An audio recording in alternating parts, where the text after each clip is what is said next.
Going to attempt to finish counting down my fantasy playlist tonight of July 24th, 1994.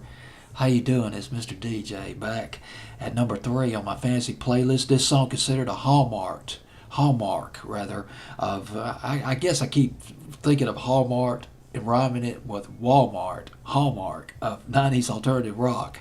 Collective Soul with Shine. This is one of those songs that I really fell in love with the first 100, maybe 200 times I heard it. But when you get to 210, 220, 230, it just kind of slacks off on you. Get a little tired of the record. But it was one of the biggest alternative hits, one of the most recognizable records of the 1990s. Shine by, excuse me, that post-midnight snack catching up with me. Shine by Collective Soul at number 3, down from number 1 on my fantasy playlist, July 24th, 1994. From the album Hence Allegations and Things Left Unsaid, Ed Roland, the lead singer and chief songwriter of Collective Soul. He started out in the business. He was an engineer. He worked as a producer at a recording studio in Georgia. It was called Reel to Reel Studios. And he was in a couple of bands in the 80s. There was the Eddie Band in 1985. He joined another group. It was called Marching Two-Step, late 80s, early 90s. And during that time, he released an album. I guess it was a solo album that showcased his abilities as a songwriter, as a singer, as a musician.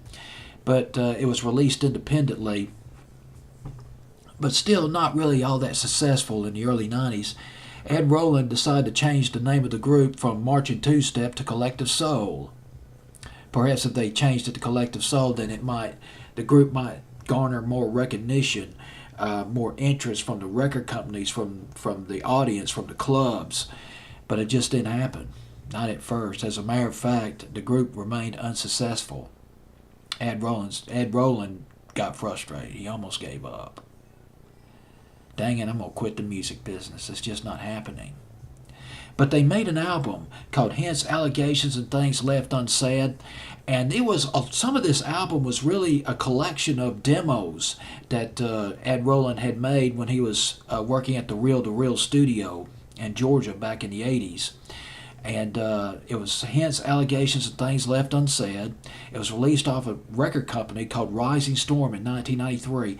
Then things started to happen. There was an alternative, there was college radio. College radio, that's where it all started at. College radio. Because they're really good at taking these chances. A college station in Orlando picked up on the record, and then some of the other college stations started playing Shine. And Shine became an underground hit. It gained so much momentum beneath the radar that Atlantic Records took notice, and they signed Collective Soul to a long-term contract. They took the album, Hence Allegations and Things Left Unsaid, and re-released it. Became a smash. Happens. Collective Soul at number 3 on my fantasy playlist, July 24th, 1994.